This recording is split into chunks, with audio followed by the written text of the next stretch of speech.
Hi folks, how are you all doing today? I'm back with a brand new video again. Okay, so yes, we are starting off with for loop today. Okay, so we already have completed variables in our previous session, sorry, right? So in the last session, we understood what are variables and how to use variables, right?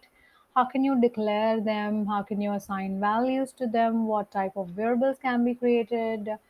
And many more stuff like this, right? Okay, I hope you enjoyed that video, and that video was very much informative for you all guys. Okay, so yeah, today let's get started with for loop, right? So for loop is a very important and one of the most used loops, we can say.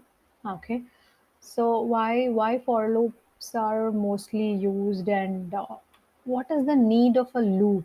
Okay, so let's understand all these things today, right? I'll be giving you a brief information of what is a loop, why do we use it, and how to use it, where to use it, what is the syntax, everything we're discussing about JavaScript as we're writing in code.org. Okay.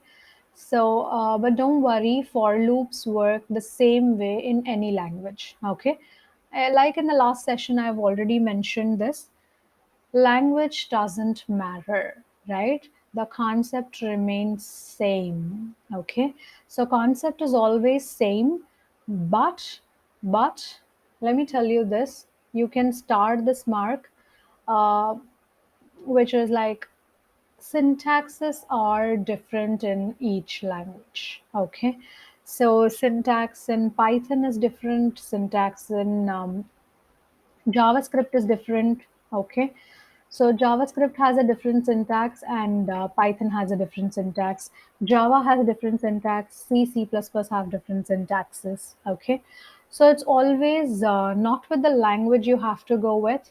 It's always with the concept you have to go with, and you can apply the same kind of a thing with a different syntax in some other language. Okay, so yeah, even if we're discussing about JavaScript for loops, most of this should definitely match with all other for loops in any other languages which you are using. Okay, all right. This is all, and yeah, let's get started with the content today. So I'm going to start off with for loop today. Okay, I'm mentioning this, but before this, you will have to understand what loop is, right?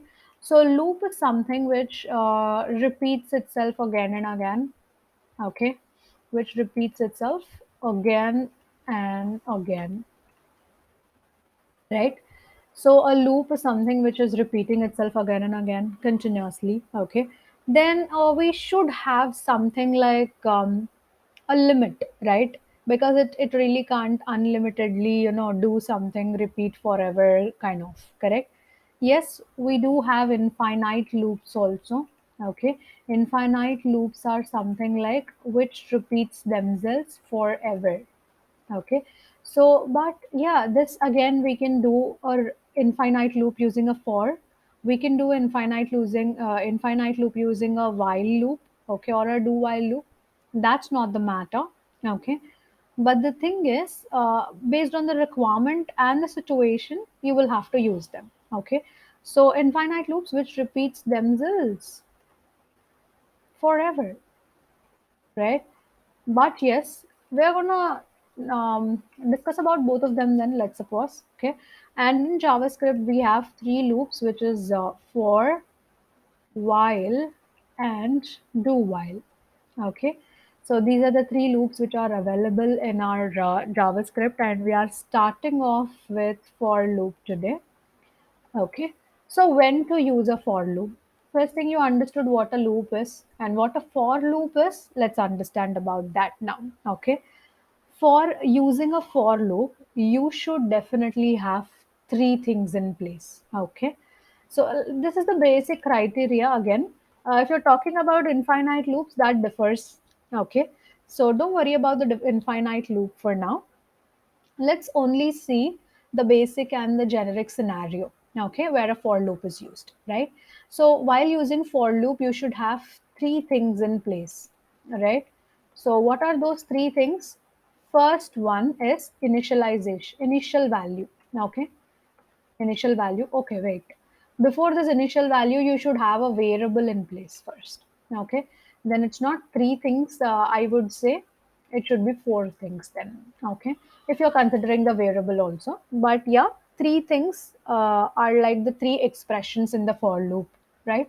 I'll be getting there again. So first thing, you need to have a variable, then you need to have initial value for that variable. Okay. After this, you should know where you have to end the loop. That means the ending value should be there. Okay. You should definitely know this. And then you also have to know whether you have to increment or decrement. Okay. So this you definitely have to know. These are the few things which you have to keep in mind, right? So you should have a variable, you should have initial value for that, you should have ending value for that, and you should have increment or decrement value for that. Okay, so these are very important.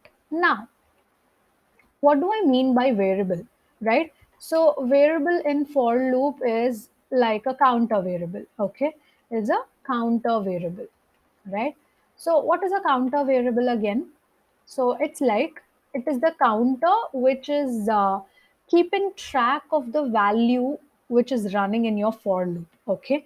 So this counter variable itself will keep track of the values, right? So it keeps track of values, right? So this counter variable is something like that. Okay, don't worry if you're not getting something at this moment, right? While I'm just getting into the thing and while I'm showing you the syntax, you should definitely understand all these things, and I will again come back to this section. Okay, don't worry about it now. So the next thing is initial value, right? Initial value, like we understood, while you have a variable, you definitely have to initialize it. We discussed this in our last session, right? In the variables session. We declare it and then we initialize it. So both of the thing in the same line we did in the last session, right? That thing is needed in this for loop. Okay. You have to declare it here. You have to initialize it here. Okay. So in the first expression itself. So initial value is starting value of the counter variable. Okay, right?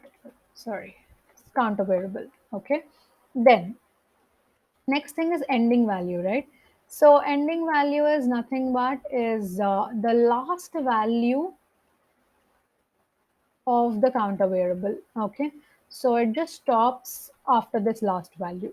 It doesn't go ahead and again repeat itself again. Okay, why? Because at the ending value it should stop the loop, right? It should not again definitely loop itself again and again after the ending value also. Then where's the point of giving ending value? Correct.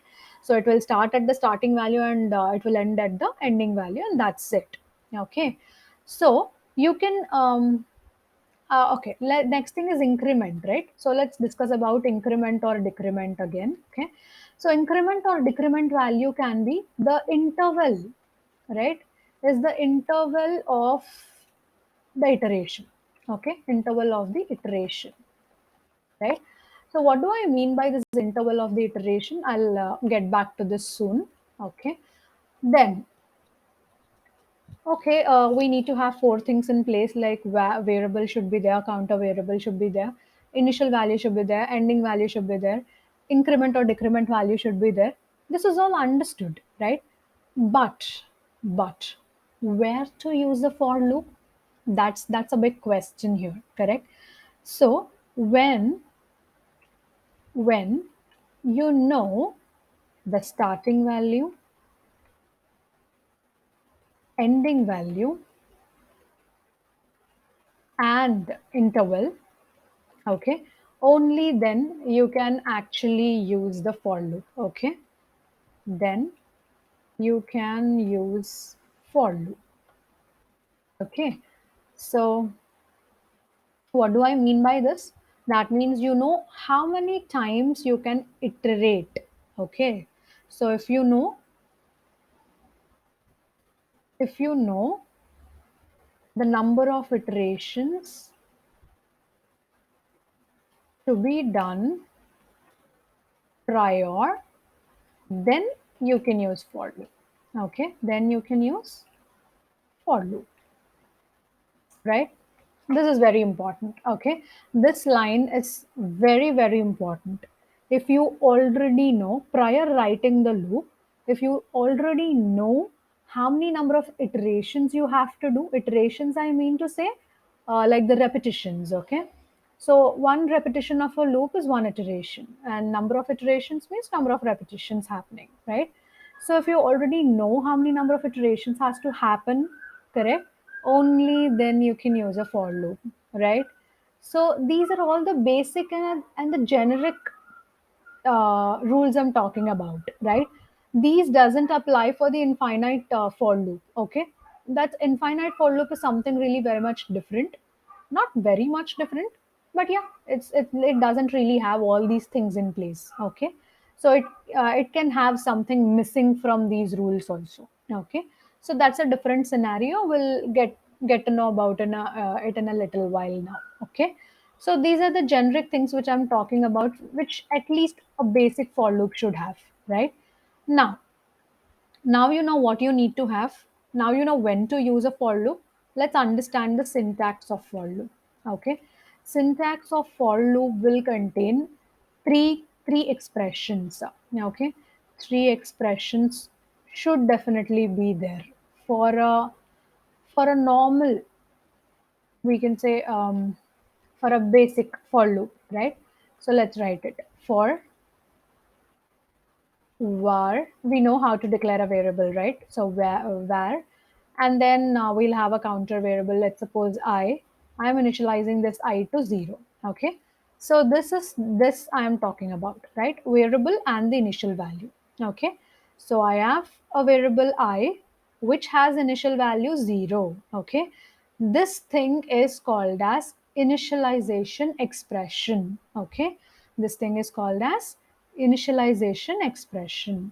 I'll list out these three things, right? So first expression is initialization expression. And next thing will be called as conditional expression. Conditional expression. And the third thing will be called as incrementing expression. Incrementing or decrementing expression. Okay, sorry. Incrementing or decrementing expression, right? So we wrote the initialization expression now. Okay, so here for is the keyword, okay, to start the for loop. Then you'll open parentheses like this. Within the parentheses, the first expression which goes is initialization expression, okay, where you're initializing your counter variable, right? Now, conditional expression, I mean to say that you have to mention the ending value over here in this expression. You don't really directly write 10 or 20 as the ending value. Okay, this is not the right way. You have to provide it like an expression here. Okay, so that means I value should be less than 11. Okay, sorry, 11. I mean to say that my I value will start at 0. Okay. I value should be less than 11. That means it will stop at 10 only. Okay. What is the value which is less than 11? It is 10, right? The highest value which is less than 11 is 10, correct? So the loop will stop at 10. Okay. Once the I value is 10, it iterates and it stops there. Okay, once the I value becomes 11, then you know this expression is becoming false.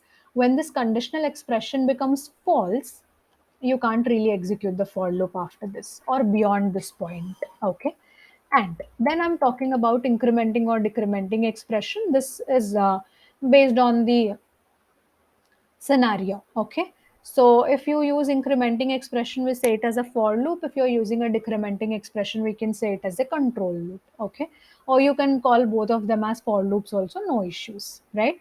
So I'm just writing incrementing thing now. So I plus plus is this is called as post increment operator. Okay, So plus plus is post increment operator. Sometimes not here basically. Sometimes we generally use this one also like this.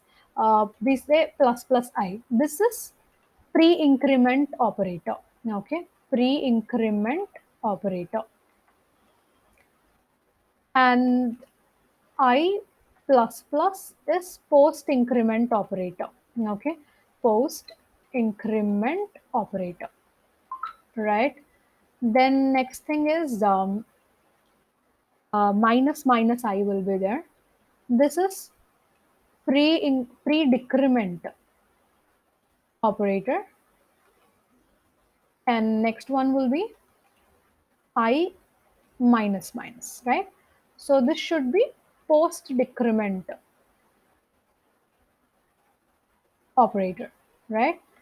So yeah, pre-increment, post-increment, pre-decrement, and post-decrement. Most of the times in your programs, right, we shall be using post-increment or post-decrement. Okay, these are the two things we shall be using. You can actually not only these post increment and post decrement you will be using, but you can use a expression also here. Okay, so that expression, I will let you know how to write that expression while you actually have intervals. Okay, so let me tell you that. So the post decrement and the post increment operators are mostly used. Okay, that means I plus plus and I minus minus. Okay, but yeah, we can actually use a expression also, like arithmetic expression also. Okay, how to use these arithmetic expressions over here, we'll discuss about that in a little while, right now. So I'll just write this. Okay, so within curly braces you have to start writing whatever you want to write. Okay, in javascript we definitely have to use these curly braces, right? So this is initialization expression, conditional expression, and incrementing expression. In this for loop we have this, right? um, so the I value will start off at 0 and it will end at 10, because once it is reaching the 11 I value, then it stops looping the thing. Okay. So if it is executing for the first time, that will be the first iteration and so on. Okay. So mostly in this 0 to 10, right? That means 11 iterations should be occurring in this particular for loop. Okay. 0th, then first, second, third, fourth, fifth, sixth, seventh, eighth, ninth, 10th, and 11th. Okay. So 11 iterations should happen. 1 to 10 are 10 iterations along with the 0th one. Okay. So this is the first type of for loop which we can write. Don't worry, we can write any expression inside this based on the requirement, right? We'll see that later again. So for now, var, let's write x equal to, you can start off with anything like 1, 2, 3, anything. So x greater than 10, let's suppose. Okay. And we can't really write x greater than 10, x less than 10. Okay. And then x plus plus. Okay. Or let's suppose if you don't want to write the interval as, if I write I plus plus, this means that I'm telling my computer that the interval is 1. Okay. So after the first iteration, 0 plus 1 it will become, right? So that will become the first iteration, right? I mean second iteration. 0 plus 1 means 1, no? So likewise, then I will become 2, then I will become 3, 4, 5, and so on. Okay, that's how I plus plus works, right? I plus plus you can say, or you can also write this as I equal to. Let me write it here as a comment. I equal to I plus 1. So this, in short, if you have to write, so this expression, in short, if you have to write, you will say I plus plus. Okay. So that means the interval is 1 here. So let's suppose I want to give my interval as 2 here. Okay. Then what I will do, I can't really say I plus plus, because I plus plus is only plus 1 if you want to do. Only the one interval you have to keep.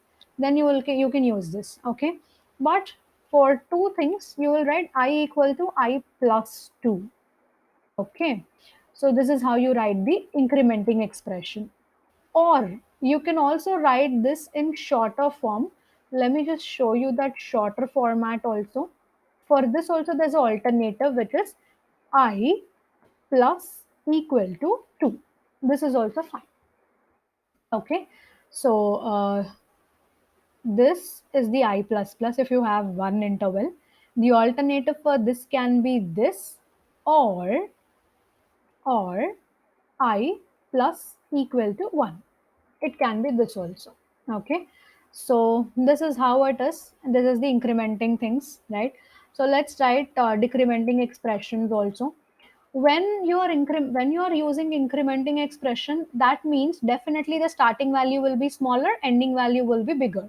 Okay, there's no doubt about it, right? But when you're using a decrementing expression, that means the starting value should be bigger. Okay, so let's suppose where y equal to 10, right? Y less than. Now you can't really write less than, right? So you have to write greater than this thing. Okay, y greater than, um,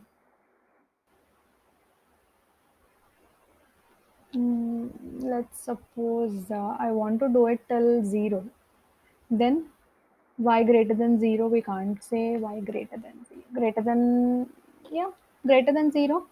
The value which is greater than 0 is 1, right? So it will stop at 1 then. Okay. So then we have to decrement here because we have to go from 10 to 0 now, right?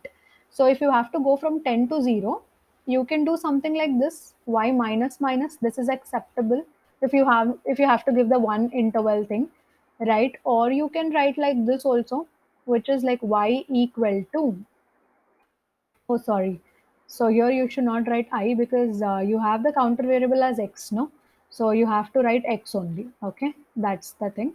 And here y equal to y minus 1 we can say, or you can write it this way also, y minus equal to 1. Okay, so any of these three expressions are same, right? These are ors, not ands. Okay, this or this, anything is fine. Okay, now let's write another type of for loop, for var z equal to, let's suppose 20. Okay, so then z greater than 1. Okay, then z, okay, z minus, like if you want to give interval, right? So z minus equal to 2. This is the, if you want to keep the interval as 2, right?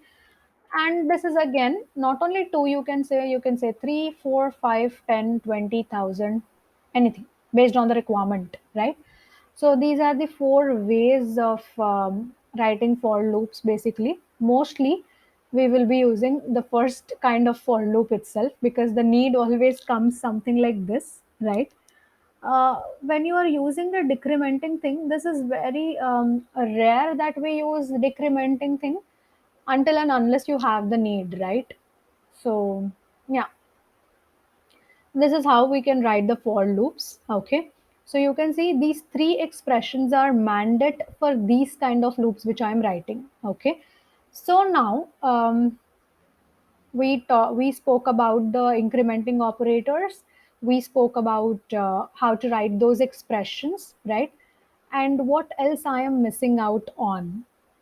I am now missing out on this infinite loop thing only, right? So we only have to discuss about the infinite loop thing. Let's discuss about it. Okay. Infinite for loop. So what is this? This is the for loop will execute forever. For loop will execute forever. Okay, this is infinite for loop. So then how to write this kind of a for loop? There are multiple syntaxes for this again, for writing infinite for loop. Okay, but I will tell you one of it. It's not really a good practice to use infinite for loop, right? Until and unless there's a need. Okay. Um, your system might crash if you're using it in a wrong way. So that's why. Okay. So let's suppose you you have a variable saying f equal to 0, let's suppose. And if you don't have any ending expression, okay, and if you want, you can actually add incrementing expression, right? So this can be one of the examples of infinite loops. Okay. Why? Because it has a starting value, it has the interval also, right? But it doesn't really have the conditional expression.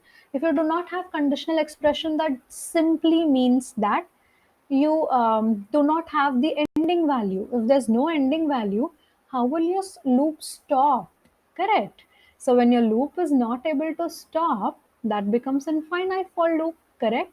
So this is that. Okay. And if even if you do not have the incrementing expression, we can say that is infinite for loop. Okay. Because like when you do not have the ending expression and the incrementing, I mean to say. Okay.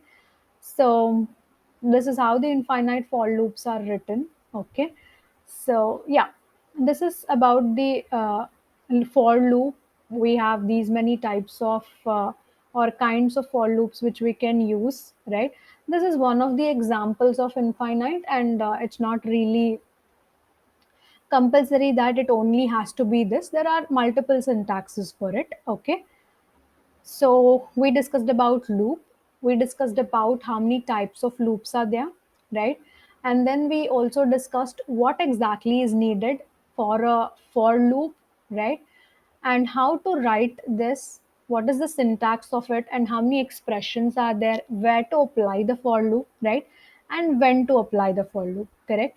So when you actually know the number of times you want to repeat something, then you can actually apply a for loop there. Okay. If you really don't know any of these, then definitely it's not recommended for you to use a for loop, right? Only if you know the number of iterations, you can actually do this. Okay.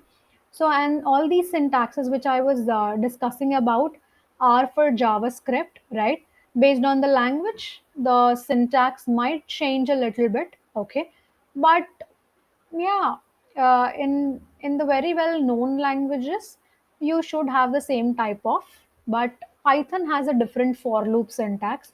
It completely has something different syntax for a for loop.